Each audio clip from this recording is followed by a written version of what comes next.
Está en todos lados. Búscanos en Facebook, Twitter, Instagram y TuneIn. Radio @ generando contenidos. Fin del espacio publicitario. Seguí escuchando Radio @. Advertencia. Radio @ se ataja. La inexperiencia de los personajes que se desarrollan a continuación cumple ya 10 temporadas. Se recomienda a la población aceptar por un rato el pacto ficcional con el fin de evitar desbordes emocionales en las instalaciones de nuestros estudios. Ante el primer descuido, se los invita a salir rajando sin protocolo alguno. Banda sonora, donde el cine se escucha, aferrados a la construcción de ciertas libertades. La libertad supone la condición de eternidad. Nadie puede ser realmente libre sabiendo que va a morirse. ¿Qué libertad en sentido pleno puede existir sin seguridad de eternidad? Preguntar con honestidad sobre la libertad del hombre es exigir una respuesta sincera respecto a la básica sentencia de si puede el ser humano tener un amo o no. Es discutir con franqueza la existencia de un Dios todopoderoso y nuestra sumisión desesperada ante aquel truco de salón del libre albedrío. Al hacerse la luz, también se hizo la tiniebla. El mal acecha, y esa no es novedad alguna, tanto para creyentes como para agnósticos. Advertirá aquí nuestro amigo Camus la siguiente paradoja.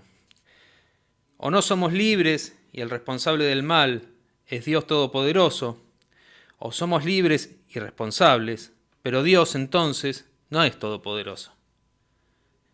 Es inadmisible pensar entonces en la idea de una libertad otorgada por un ser superior.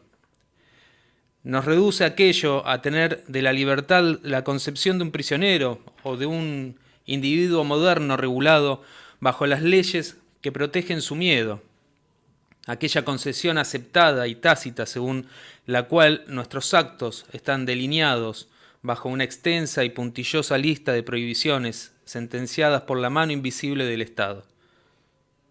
Por temor, el reo acepta. Temor a que le quiten, a que sean demasiados, a no poder, a que sean muy pocos, a no conocer, a perder la vida en todo aquello. Caminará entonces entre sus 4 baldosas con la seguridad de quien recorre el mundo.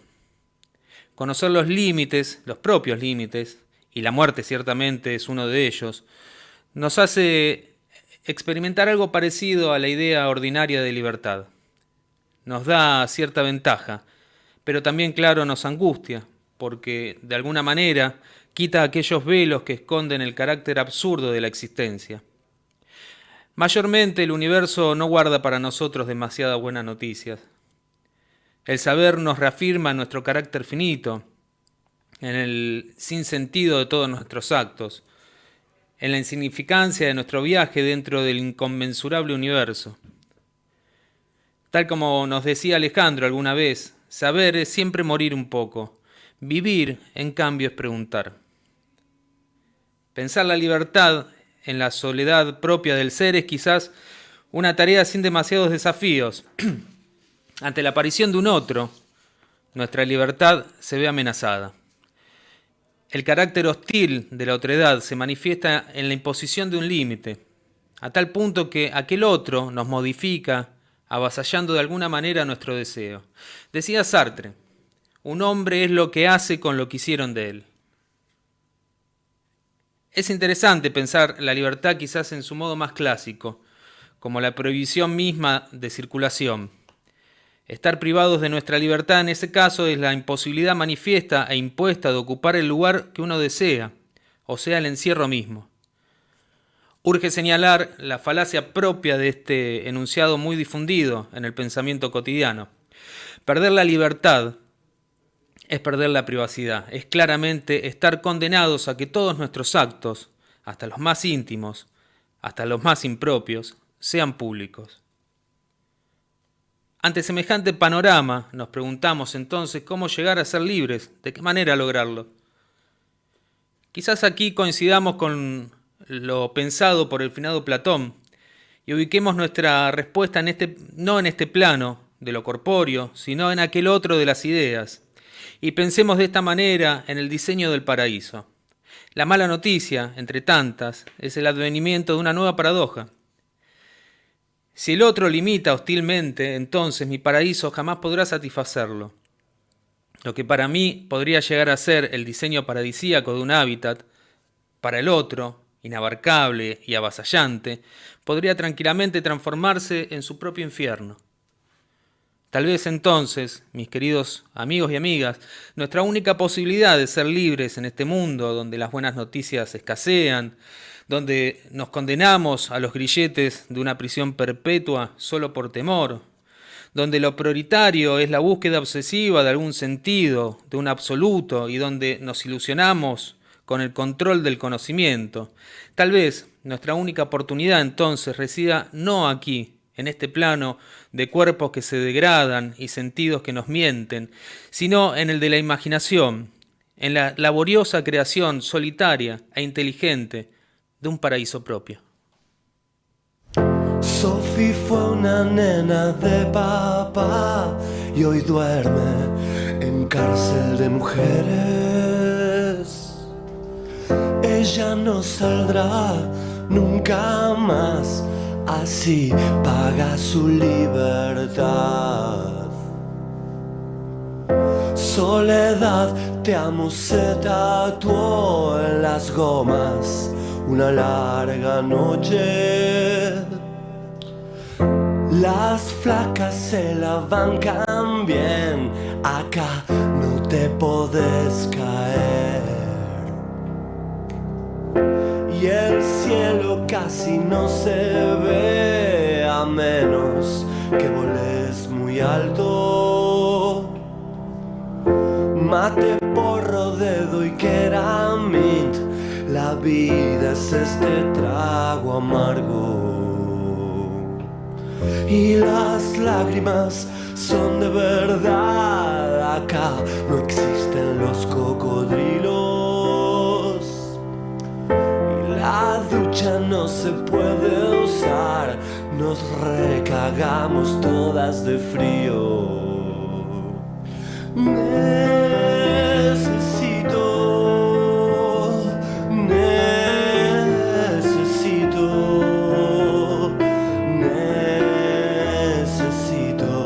parar el bocho y respirar. No sé cómo llegué hasta aquí, el viejo me tocaba mucho. El día que te conocí, no me lo olvido nunca más. Yo estaba sola en un rincón en el patio, mordiéndome las muelas. Vos me cantaste, Maribel se durmió al oído con la mano dentro de mi pantalón. Yo creo que el mundo no es feliz, la gente tiene mucho miedo. No tuve hijos, me lo perdí. Soledad, tendré una vida sin ti. Necesito parar el bocho y respirar. Afuera solo es un lugar, me dice mi hermanita telepática. Quedó muda cuando me vio pisar al viejo con la rural. Quiero que venga, que me haga bien comerme sus ojos a besos. Yo sé muy bien lo que esos ojos ven, a veces queman los recuerdos. Sophie fue una nena de papá y hoy duerme en cárcel de mujeres. Ella no saldrá nunca más, así paga su libertad.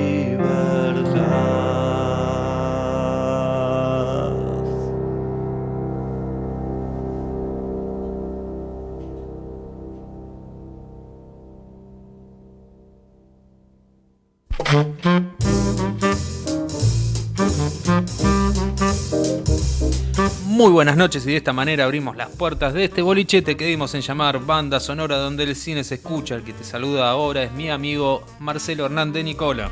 Buenas noches para todos, buen viernes, aquí estamos, viernes friolento, ¡Ja! Sí, viernes friolento, y de acá va a ir increciendo, dicen, ¿no? Posiblemente. Sería lo lógico, ¿no? Sería lo lógico. Las líneas de comunicación de este programa también son lógicas. Empezamos por el mail, que es bandasonora.cine@gmail.com. Seguimos con el Instagram, que es bandasonora.cine, al igual que el mail, que es donde transmitimos en vivo recién la editorial, y bueno, se vienen algunas transmisiones en vivo más. Tenemos el Facebook, donde estamos transmitiendo todo el programa en vivo, que es Banda Sonora, donde el cine se escucha. Ahí tenemos, saludamos a la gente que está unida a nuestra comunidad, como decía el amigo Alan. Está Pablito, ¿no? Ahí al aire. Está Pablito, le mandamos un saludo.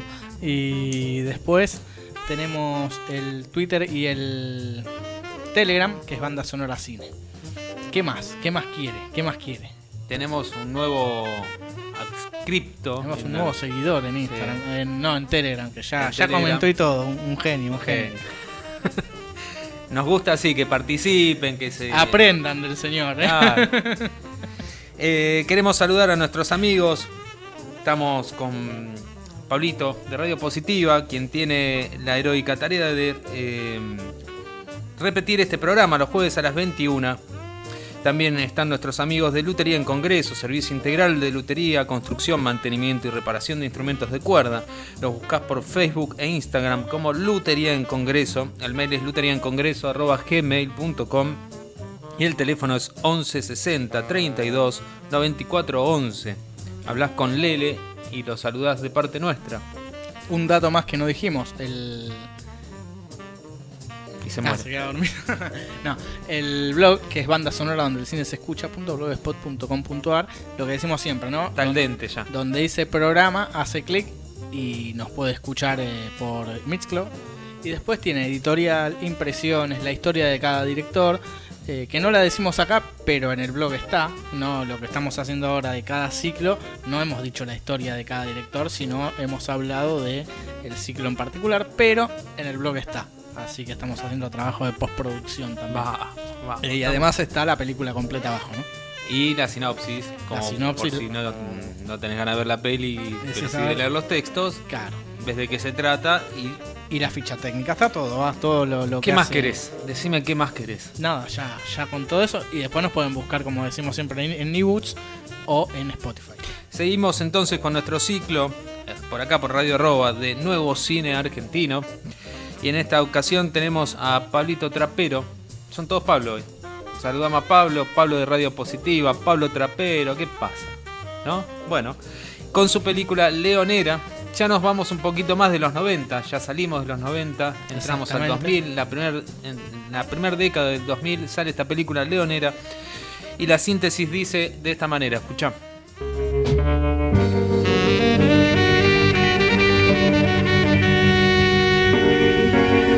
Julia es una joven acusada de asesinar a su novio. Aunque las circunstancias del crimen no están claras, acaba ingresando en prisión. Abatida y embarazada, deberá adaptarse a su nueva vida en la cárcel, donde nacerá su hijo Tomás. ¿Qué Tomás?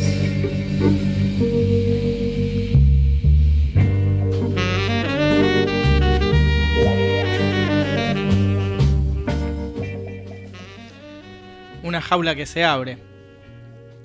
Los rugidos desde adentro causan temor. Pero la idea de libertad se consume en segundos. Los llantos y los quejidos son más profundos. Y la puerta que se cierra. Y ese pequeño mundo vuelve a ser como antes. Podemos escribir hojas y hojas sobre la libertad, lo mismo sobre las cárceles y a dónde llegaríamos. También nos surgirían preguntas.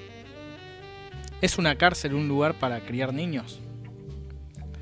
La respuesta, en general, sería no. Pero cuando esa respuesta viene desde adentro, esta puede transformarse. Ya me hicieron un montón de veces esa pregunta. Todos te preguntan si se tienen que ir, no sé, yo no quiero que se vayan. Responde una reclusa ante una pregunta de la revista de Ciencias Sociales titulada Desacatos, en un artículo llamado La construcción de significados sobre la maternidad en prisión, mujeres presas en cárceles de la provincia de Buenos Aires.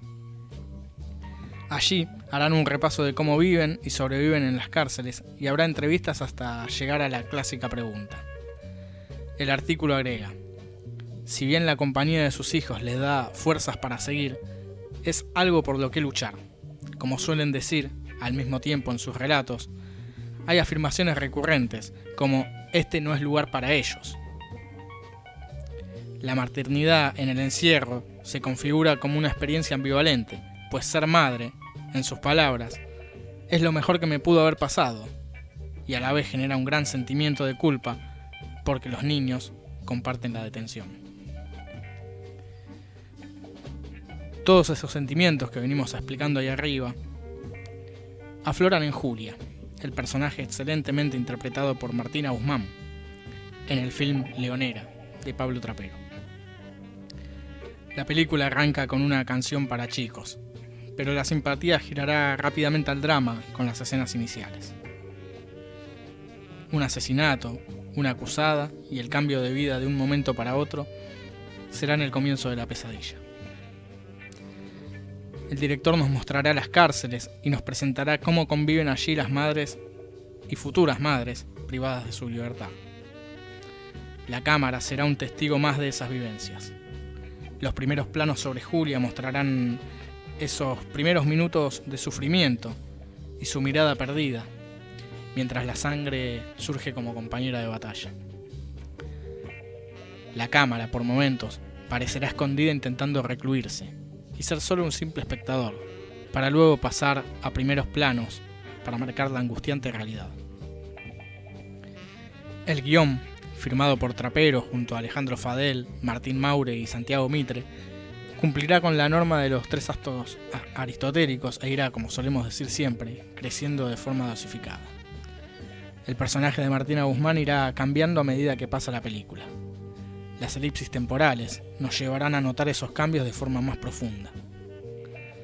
La película contará con una excelente fotografía, donde pasa de los lugares lúgubres propios de una prisión a colores más cálidos cuando aparece Tomás, el hijo de Julia. Lo mismo sucede cuando hay fiestas en el pabellón. Los colores le darán vida a ese refugio insoportable. Para realzar la veracidad, el director contará con reclusas y guardiacárceles reales que le darán otro condimento a la historia. Y fundamentalmente, se sabe qué se quiere mostrar. La cámara jugará con planos generales que realizarán pequeños movimientos, revelando un paneo de lo que sucede. Habrá en ciertos momentos una profundidad de campo mostrando como eje a la protagonista, a la que también seguirá en plano secuencia por los pasillos de la cárcel. Todo eso servirá para hacer más angustiante la situación, además de crear el microclima de encierro tan necesario. Pero sin dudas el mayor logro del realizador es no caer nunca en los golpes bajos. Sabiendo que una cárcel de mujeres y con niños alrededor asomaba como un tema delicado, Trapero se mantuvo siempre firme y contando la historia con altura, sin necesidad de recurrir a conflictos banales y fuera de lugar. Habrá sí alguna que otra pelea y algunos gritos propios del sitio, ¿no? De las cárceles, pero nunca lo suficientemente exagerado para desviar la atención. Su segundo acierto será lo penal. Nunca queda claro si Julia es culpable o no de la muerte de su novio, que finalmente no nos importa. Nos muestra que lo importante venía por otro lado. Entre la lograda banda sonora y la poca pero excelente música elegida, la historia se centrará en la lucha de Julia por criar a sus hijos en esas condiciones hostiles.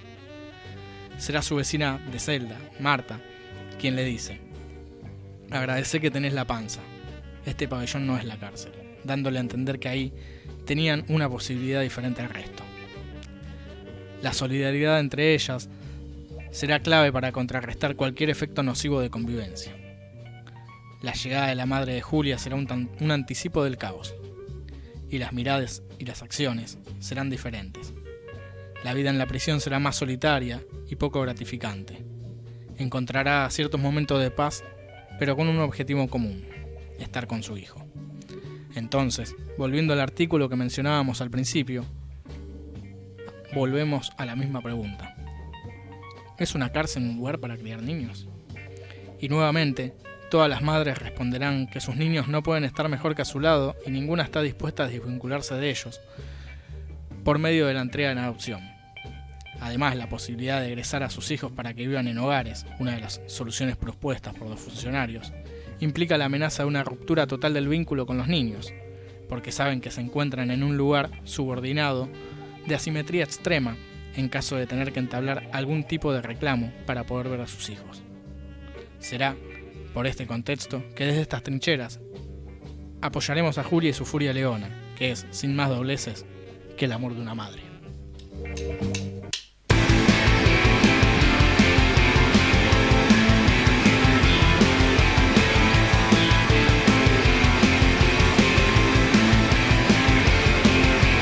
Sabe quién es, pero quiere escapar.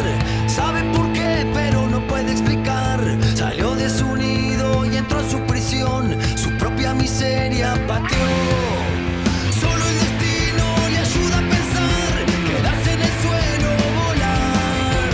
Todos los días se acuerda del fin. Su inmensa ambición de existir. Si no te atas al orgullo otra vez y rompes algún muro al pasar, si logras vencer el miedo de vivir y el rencor, ya no está, el dolor se te va.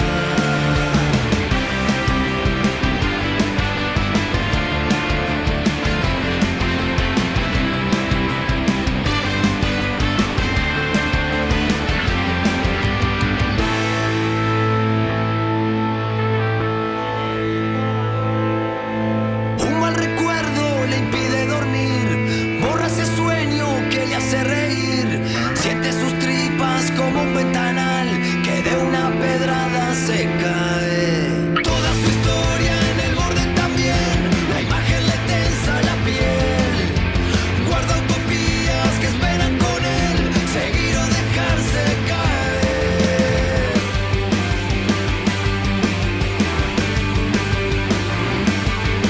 Si no te atas al orgullo otra vez y rompes algún muro al pasar, si logras vencer el miedo de vivir, el dolor se te va. Si no te atas al orgullo otra vez y rompes algún muro al pasar, si logras vencer el miedo de vivir, es ahí donde está el camino a sanar y el dolor se te va.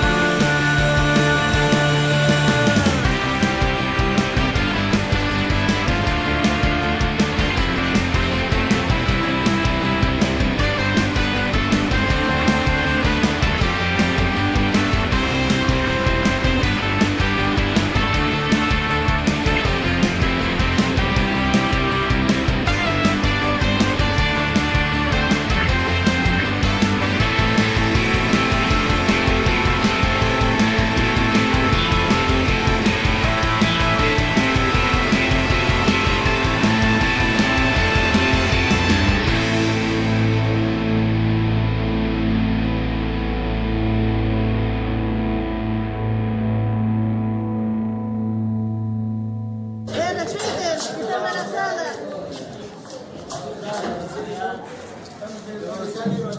¿Cuánto falta encargar la comisión? De las 6 de la mañana que estamos acá. Ay, qué calor que hace, este judicial hijo de puta que no atienden. Están ahí adentro haciéndose la paja mientras que uno se está cagando de calor acá. Hijo de puta. Mirá. Estos monos, mirá el hambre que tienen. ¿De dónde son ustedes? ¿De Campana? ¿Vienen de Campana? ¿Quién te conoce a vos para preguntarme dónde sos? Sí, bueno, te estoy preguntando. ¿Vos de dónde sos? Pero no te importa, te estoy preguntando. ¿Y seguro que te conozco en ningún lado. ¿Cómo que- ¿De dónde son? ¿De Olmo? Ah, mirá, a mí me dijeron que los de Olmo son todos unos putos. Seguimos en Banda Sonora donde el cine se escucha. Acá en Radio Arroba lo que sonó hasta recién fue Fito Páez con Sofi, fue una nena de papá, que parece escrita para esta película, la canción. Increíble. Y recién era La Vela Puerca con El Borde. Así es. Te seguimos hablando de Leonera, Pablo Trapero. Película difícil, ¿no? Dura. Pero es verdad lo que decías vos, no cae jamás en el golpe bajo que uno está acostumbrado y lo espera, digamos, ¿no? Claro. Vos sobre todo. Yo sobre todo. Yo anuncié, si pasa tal cosa, yo apago la película instantáneamente. Pero no, por suerte no pasó. No, por suerte zafamos, no pasó. Y es lo que hablábamos fuera del aire, ¿no? Es una película que es una postal de la cárcel de mujeres. Busca hacer eso. Por eso tampoco se ocupa tanto en narrar si es culpable o no ella. Porque no importa si es culpable o no. Lo que importa es la estadía de ella como mujer que no pertenece a ese mundillo, como mujer embarazada. Eso es lo que busca la película narrar, ¿no? Exactamente. Es mostrar ese lado, ¿no? No, como decíamos en las impresiones, o sea, no tiene vital importancia el juicio. De hecho, aparece el abogado, los careos, eso dura 1 minuto y medio como para ponerte en contexto, nada más. La construcción del personaje de ella, por ahí es un punto que podemos llegar a charlar, en que tropieza un poco la película, ¿no? ¿Por qué motivo? No está muy definido, por ejemplo, nos enteramos muy adentrada a la película que ella es una estudiante universitaria y que su pasar económico es muy bueno, digamos, ¿no? Como empieza la película, vos no te da ese perfil, es una laburante. Sí, de hecho labura en una biblioteca. Que va a trabajar a pesar de que se despierta toda golpeada y ensangrentada, se pega una ducha y sale, o sea, necesita ir. Y va a trabajar en tren. Entonces vos te imaginás que es una laburante clase media, baja. Ese indicio de lo que es lo económico lo da por ahí su compañera, ¿no? Marta, que le dice, vos tenés plata, ¿no? En la primera pregunta. Pero eso es a los, no sé, 15 minutos de peli. Sí. Los primeros pantallazos que vos ves de ella no son de una mina. De hecho es una mina sola. Sola en el sentido de que no cae presa y no aparece nadie hasta un tiempito. Ella lo dice todo el tiempo, yo estoy sola en el mundo, no tengo a nadie, no tengo familiares, no tengo nada. Sí, eso es algo que es lo que ella hace saber desde el principio. El departamento no se ve demasiado, entonces ahí no te fija por ahí un parámetro de con quién estamos. Y el personaje como que cuesta construirlo al principio un poco, ¿no? Y están estas dos quizás molestias, pero no por eso hace que la película no funcione, que es la parte del juicio, porque uno, no sé, le interesa por esa. Sumaría por ahí un poco también al drama, ¿no? Saber si fue culpable o no, pero va por otro lado igual, pero sumaría, digo. Sí. Pasaría, o sea, sería un drama carcelario, pero más potente, quizás. Pero creo, como venimos diciendo, que no le interesó eso, ¿no? Bueno, vos decías como... no me acuerdo si lo dijiste al aire o fue en off, cómo Fito llegó a la canción que creó. En off. Llega a través de una sesión de fotos que le llega un libro de alguien que toma como el ambiente carcelario como su escenario y empieza a disparar y basa su obra en eso. Y él empieza a ver esas fotos, esas caras, y ahí surge la historia, ¿no? del tema. Una cárcel de mujeres.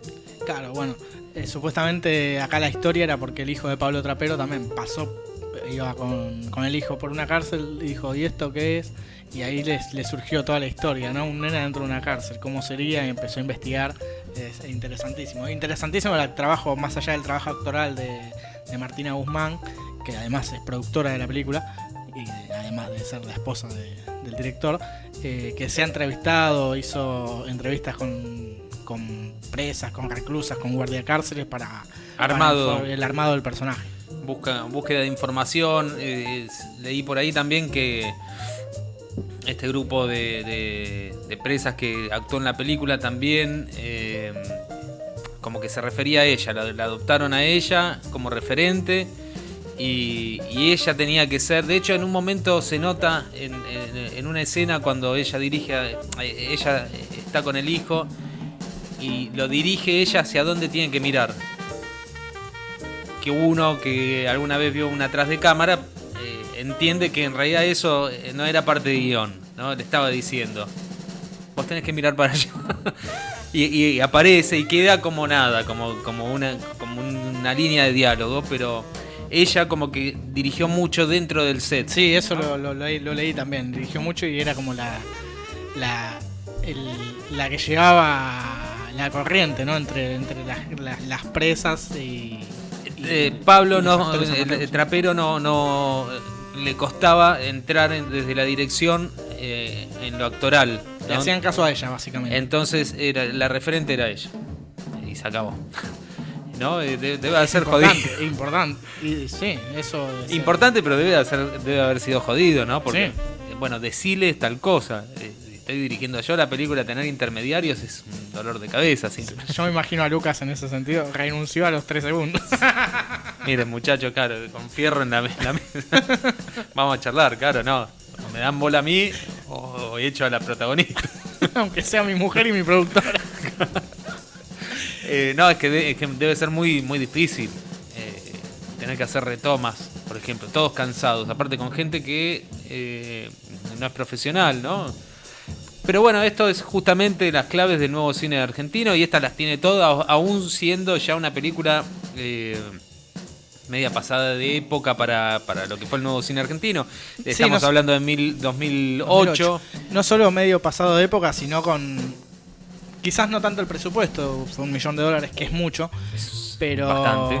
Pero digo, sino la composición de actores, ¿no? Está Rodrigo Santoro, que en ese momento venía a hacer Lost, nada más y nada menos. Claro. El actor brasileño. Está Eli Medeiros, que es una actriz uruguaya. Inexplicable igual, ¿eh? Sí, inexplicable. ¿Por qué ponen más que por el Star System, digamos, para que... Por el Star System y porque la otra productora era de Walter Salles, el brasileño que dirigió, que fue productor de Ciudad de Dios, entre otras. Está bien, pero... Claro, digo, por eso solamente. Como vimos en la película anterior, en La Sonámbula, ¿no? Que el protagonista era un español. Poncelo. Claro. Y a ver, si vos tenés a alguien con un acento distinto, tenés que justificarlo de alguna manera. ¿Por qué ese tipo es alguien que habla distinto? Bueno, eso es lo que... esa me intriga más que lo del juicio o... Que lo del juicio, por ejemplo, ¿no? Que hubiese ahondado más yo en eso, no sé. Un estudiante brasileño en Argentina, por decir algo, ¿no? Claro, pero que en dos líneas se justifica eso, ¿eh? Sí, sí. Eso dos sí líneas, es claro. lo que hubiese agregado, ¿no? Bueno, y decíamos que además de Santoro está Eli Medeiros, que es la protagonista, una de las protagonistas que hace de madre de ella, que es una actriz uruguaya, ex pareja de Brian De Palma, ¿no? Y fue... para agregar a la historia, una de las pioneras del punk francés, con una banda que ahora no recuerdo el nombre, pero eran Eli Medeiros y Hackno, era su guitarrista, eran la voz y la guitarra, que después armaron el dúo, ¿no? De Francia, y supuestamente el representante de los Pistols vio en ella las tachas y dijo, esto le va a quedar bien a los muchachos.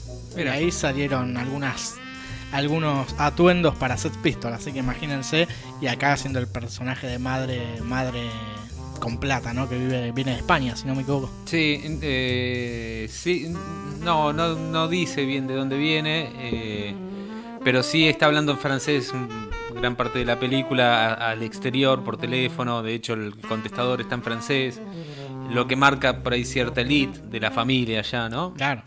Me hizo acordar a el hombre de al lado, sí. Con el protagonista hablando en alemán, en otros idiomas, como lengua madre casi, y te muestra un estatus eso, ¿no?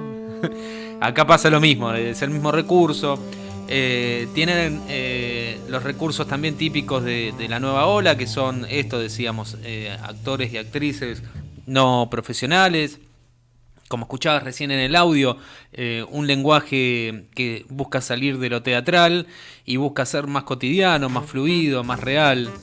Busca cierto realismo. De ahí por ahí cierto nexo con el neorrealismo italiano, en eso, ¿no? En buscar ese sentido de verdad. Intenta buscar escenarios naturales. No es el caso de la baja producción, pero tampoco es una característica que sea inherente por ahí al movimiento, sino No, el movimiento por ahí que no tenían plata. No, claro. Y por ahí el movimiento también hacía referencia a lo que era el cine social, ¿no? Y que esta película sí lo tiene. Decía Trapero en una entrevista que el entrevistador medio que lo engancha, por eso le dice que a vos se dicen que como que traicionaste al movimiento porque tus películas ahora son más caras. El tipo dice, yo quiero hacer películas igual que todos los muchachos dentro del movimiento, no importa. Siempre es mejor si podemos contar con más plata para contar mejor la historia. ¿Qué es esto de, lo voy a hacer con el celular porque el movimiento lo dicta? No es el Dogma 95, muchachos, esto. Claro. Eso lo agrego yo igual, ¿eh? Sí. Pero no lo dijo Trapero. Recordemos que Trapero venía con Mundo Grúa, que empezó con una película menor en el sentido presupuestario, y él se fue haciendo un nombre, ¿no? Obviamente, después con el bonaerense y hasta que llegó a Leonera. Tal cual. Pasamos, te puedo poner más o menos en época. Dale. ¿Qué pasaba en el 2008? Por ejemplo, 4 de enero se cancela por primera vez en toda la historia el Rally Dakar. Ah, mira. Mira, no tenías esa edad. Por temor a ser víctima de un atentado a su paso por Mauritania. Claro, no se corrió y a partir del 2009 o 2010, si mi memoria no falla, empieza a correrse en Argentina, ¿no? 10 de enero, liberación por parte de las FARC. Fue un año complicado para la FARC. Sí, de 2 secuestradas, Clara Rojas y Consuelo González de Perdomo. 23 de enero, miles de palestinos cruzan la frontera entre Franja de Gaza y Egipto huyendo del bloqueo israelí en la denominada crisis de Gaza.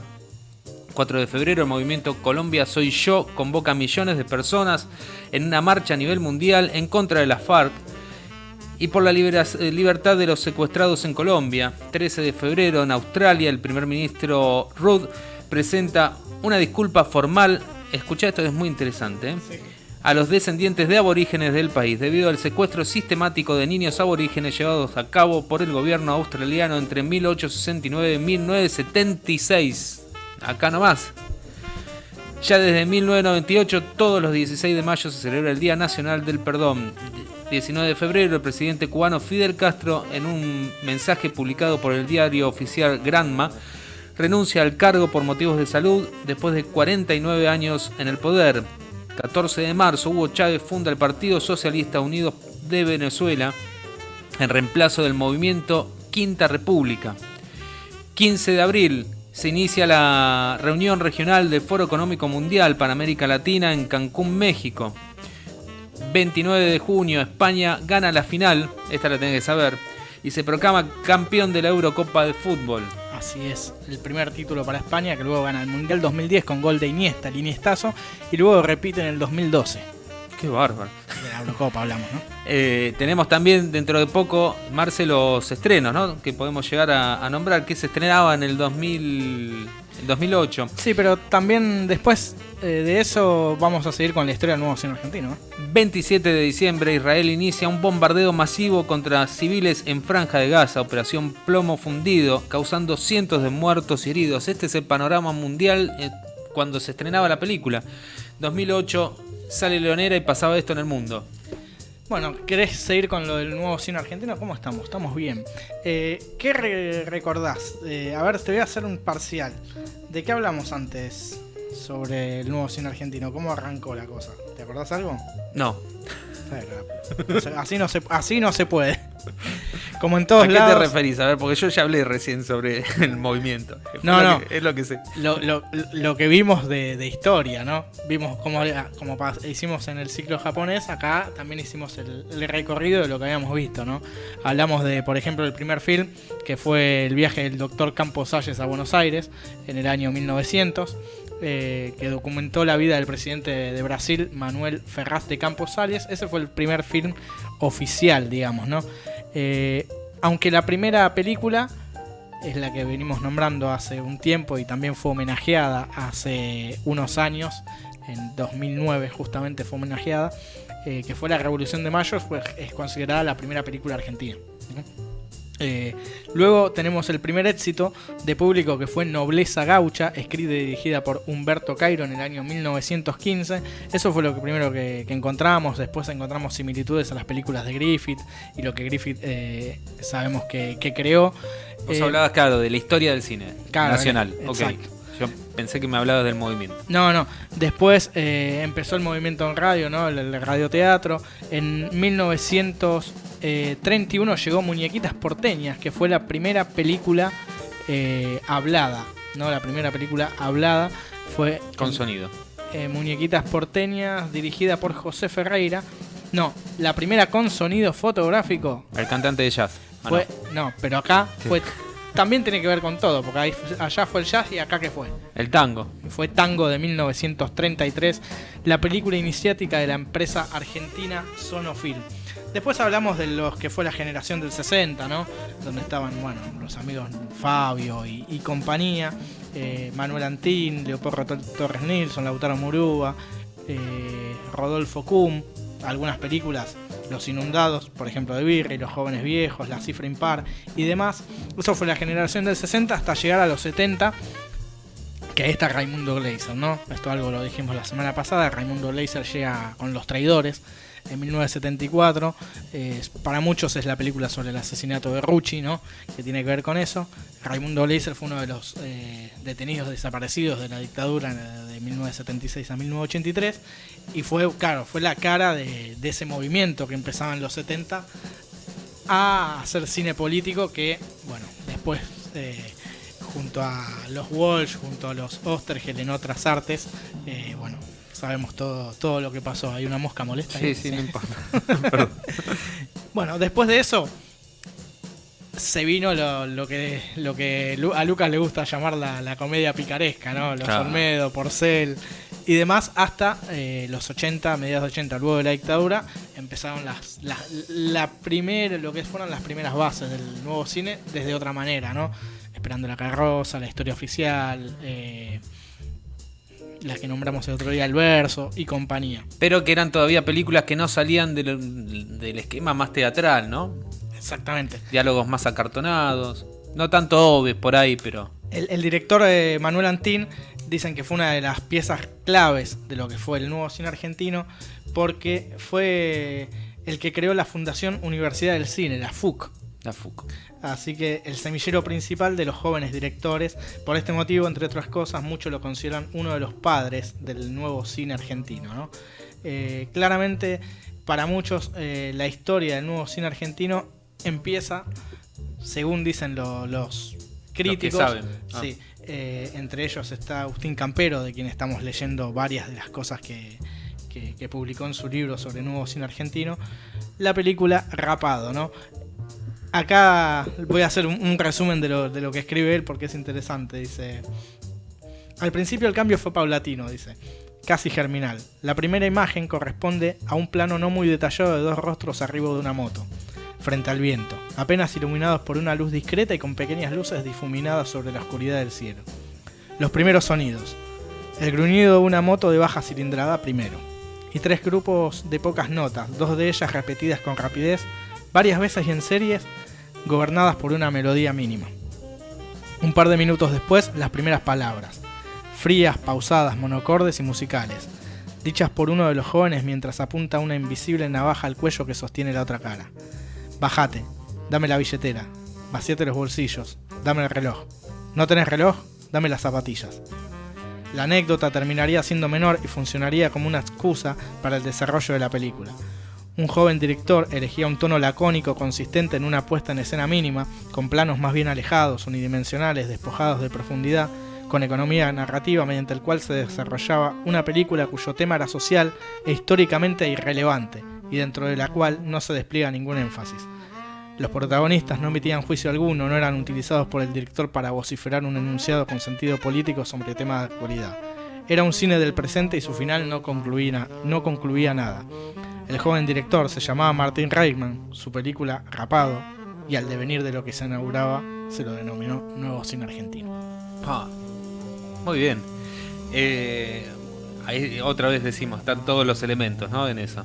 Exacto. Recién hablábamos de Oves. Oves también viene del teatro, ¿no? Pero aún así fue uno de los que buscaba descontracturar un poco el verso. Por ejemplo, si vos oís los diálogos que tiene el verso, son muchos más sutiles que, por ejemplo, Esperando la carroza. Más sutiles, más fluidos, más naturales.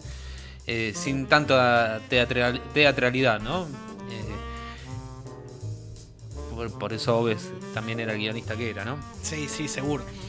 Vamos a escuchar unos temitas que auspician 2M Arquitectura, una empresa dedicada a la construcción de viviendas unifamiliar y multifamiliar desde hace más de 10 años, llamada el 11 54 28 74 80, 11 54 28 74 80, y consultar por los planes de pago que te ofrecen para encontrarte con tu vivienda. Y suena así el cover de la fecha.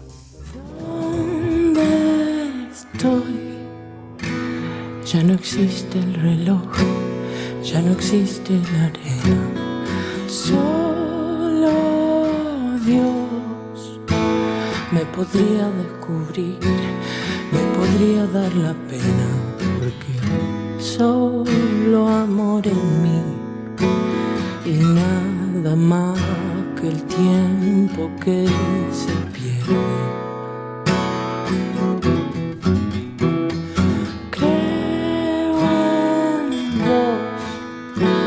Yo no tengo pared, yo no tengo cadenas, solo amor.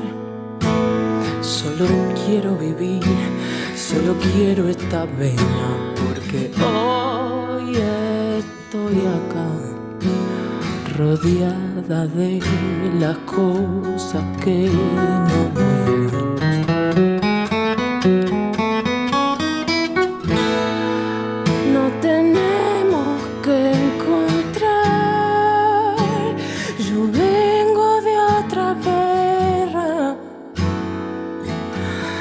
De otro sol.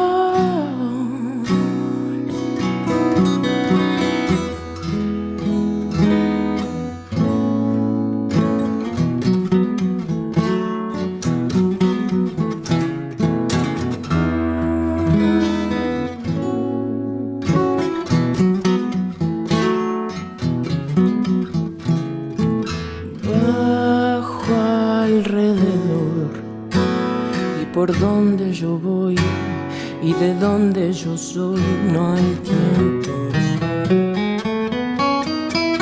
¿Qué esperas?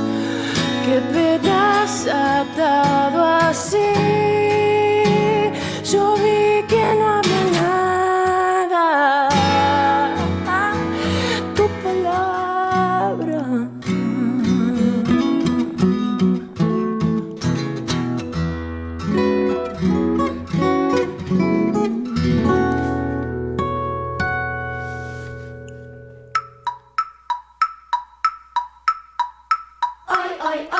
Mira aquella bola, la bola que rebota en la cabeza de ese niño.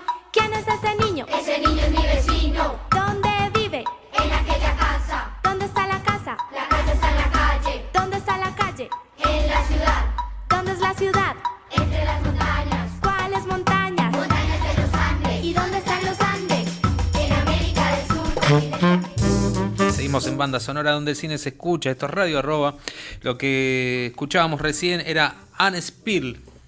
Qué ganas de que venga a la radio, ¿eh? Anne Spill. Cantante de la banda Nafta, por cierto, haciendo un tema de García. García puro, esto es La hija de la lágrima, ¿no? O sea, García tirado al más allá, digamos, al piazolesco. A eso voy. El tema se llama Love is Love, que me hace acordar el de Lennon, Love, por el nombre, pero no, de hecho es una frase de Lennon, Love is Love, que aparece en esa canción. Pero nada, tiene una poesía y una armonía esta canción muy particular, y la compañera Anne Spill la lleva a un clima único, la verdad. El tema, la verdad, rara vez me gustan versiones de temas de Charlie. A mí me pasa lo mismo, pero con Los Redondos. Bueno, sí. Pero porque también es otro tipo de estilo, ¿no? Es como que la voz... Bueno, del porque indio claro, es el más- indio es muy particular, cantando y qué sé yo. Entonces tenés que cantarla como vos, no como el indio. Claro, por eso las versiones de los fundamentalistas, por eso salen tan bien, ¿no? La banda que él crea, ¿no? La escuchás a La Rubia o a Débora Dixon, a Luciana Palacio o a Débora Dixon haciendo versiones de temas de Los Redondos y decís, wow. Sí, sí, porque hacen otro tema, digamos, con el mismo. Una estupidez voy a decir, pero pasa lo mismo con las canciones de Sabina. Sí, sí, sí. Tenés que Esa voz sabinesca. Claro, tenés que haber tomado demasiado whisky, amigo, porque si no... Hoy justo escuché de Fauci, es un tipo que nosotros alguna vez pasamos acá, Diego Fauci, Sí. hacer una versión bueno, nosotros creo que pasamos Pabellón Séptimo alguna vez, que hoy casi lo pasamos. Sí, pasamos la versión esa. Y hace una versión de Tan Joven y Tan Viejo, del amigo Sabina, y la verdad que tiene una voz, pobre, muy aterciopelada, muy... Falta noche. Muy joven. Y la letra es la de un tipo vencido y golpeado por la vida, ¿no? Claro. Entonces como que... Claro, es como que te da el bulevar de los sueños rotos con esa voz, tampoco da. Claro, le faltaba sufrir un montón a ese tipo, ¿no? Pero bueno, es un gran intérprete, Diego Fauci, ¿no? Le mandamos un saludo. Pero en algún momento traeremos a Diego Fauci y también a Nan Spiel. Vamos por todo. Vamos por todo. Y a Sabina. Y a Sabina. Los estrenos de 2008, ¿qué se estrenaba junto a Leonera, por ejemplo? Leonera, por ejemplo, compitió en Cannes, ¿no? Donde Jodeme. la ganadora, sí, fue Entre los Muros, película francesa de Laurence Cantet, una muy buena película que habla de un profesor, típica historia de un profesor con sus alumnos de barrios bajos, sobre todo marginales ahí en Francia. Además, otras de las películas que compitieron ese año eran Il Divo, La Mujer sin Cabeza de Lucrecia Martel, Lucrecia. El Silencio de Lorna de nuestros amigos los Dardenne, Vals con Bashir, que es una película israelí que un documental animado que es excelente, ¿no? Esas fueron algunas de las películas que se proyectaron en ese Cannes, donde ahí Trapero y Martina Guzmán se hicieron básicamente famosos porque Martina Guzmán luego fue, esto es interesante, ¿no? Nos vamos un poquito de lo que fue jurado de Cannes, y dice que se mensajeaba con De Niro, con Uma Thurman. Qué lindo, hacer el grupo, ¿no? Eran los cuatro que habían sido, era De Niro, Uma Thurman y no me acuerdo quién más ahora, y era como que estaban todos ahí. Grupo de WhatsApp. Grupo de mails, y demás. Después se terminó, decía, es interesantísimo eso. Bueno, películas del 2008, Batman, El Caballero de la Noche. Sí. El famoso Heath Ledger, ¿no? El Guasón, el Joker. Gran Torino de Clint Eastwood. Vas a ver que tenemos 2008 fue un año para el cine mundial, mundial del mundo, digo, ¿eh? Sí, sí, terrible. Sí, me dice. ¿Quién quiere ser millonario? La famosa película que ganó el Oscar, Hindú, con Dev Patel, de Danny Boyle, el director de Trainspotting. Bueno, Wall-E, que ya le hicimos acá. Claro. El curioso caso de Benjamin Button, También. que ya le hicimos acá. Bueno, empezó Breaking Bad, ¿no? Cachame la doble las ahí. grandes series de la historia. Iron Man, La Ola, que también la hicimos. Kung Fu Panda. Claro. A ver qué más. Bueno, la saga Crepúsculo, para si a alguien le interesa. Vicky Cristina Barcelona, del amigo Woody Allen. El niño con el pijama a rayas. Fuerte. De lo que hicimos, estoy buscando a ver qué de lo que hicimos. Criatura de la Noche. Hicimos la película sueca de los vampiros. El niño vampiro. ¿Le hicimos? Sí. Falté ese día. No, lo hicimos. ¿Escribí yo? Seguramente. Qué Sí. bárbaro. Sí, el nene, la nena vampiro. Sí, me acuerdo, sí. Sí. Bueno, los Coen, por ejemplo, tenían Quémese después de leerse. Oh, Guy Ritchie tenía Rock and Roll. Alex de la Iglesia, Los Crímenes de Oxford. Y si quiere puedo seguir, pero Este no. era el panorama entonces cuando se estrena Leonera, la película que nos mantuvo casi una hora al aire, de Pablito Trapero. Así es. Pablito Trapero, que bueno, dijimos, hizo Mundo Grúa, El Bonaerense. Bueno, ¿Te gustó El Bonaerense? A la voz de Aura. En su momento, en su momento sí me había gustado. La tendría que volver a ver. Hace poco vi una de las últimas de él, que fue La Quietud, donde también trabaja obviamente Martina Guzmán, como en casi todas sus películas. Muy interesante. Vi el tráiler. Con Berenice Bejo, otra Star System, ¿no? Sí. La actriz argentina que vive en Francia. También. Y Graciela Borges, ¿no es? Creo que trabaja Graciela. Claro, es el protagonista, me parece. La madre de ellas dos, ¿no es? Si te digo, te miento. Entonces no la vio. Sí, pero bueno, no tengo tan... Ya lo busco. Data tan fresca. No, porque nos estamos yendo, igual el dato no importa, pero sí, creo que seguramente es con ella. Película muy interesante desde la fotografía. Vi un par de planos nomás. Graciela Borges y Edgar Ramírez, un actor venezolano también de Hollywood. Eso ahí está lo que tiene, lo que genera tener más presupuesto, ¿no? Decirle a un Edgar Ramírez o a un Rodrigo Santoro, che, vení, filmate una peli acá en Argentina. Tirate unos planos. Nos estamos yendo, los que hicimos banda sonora donde el cine se escucha. Somos Marcelo de Nicola, Diego Guernica desde el otro lado de la pecera y Lucas Itze, quien les habla. ¿Por qué brindamos este viernes de Nicola? Por el Día del Trabajador, y yo voy a hacer un brindis personal en memoria a mi viejo, ¿no? Que hace 6 años que me dejó. Salute fuerte por eso. Y por esta idea de encontrar por ahí, me gusta brindar a mí por esta idea de encontrar la solución, de no buscar las soluciones por ahí afuera, ¿no? Que me parece que la idea es el autoconocimiento y, como decíamos al principio recién del programa, esta idea de generar el paraíso propio, diseñarlo uno mismo, ¿no? Que ahí está, ahí hay algo, por lo menos un olor a solución. No sé si es la solución, pero hay un olor a solución, una máscara mejor por lo menos. Salute, buen fin de semana para todos. Chau.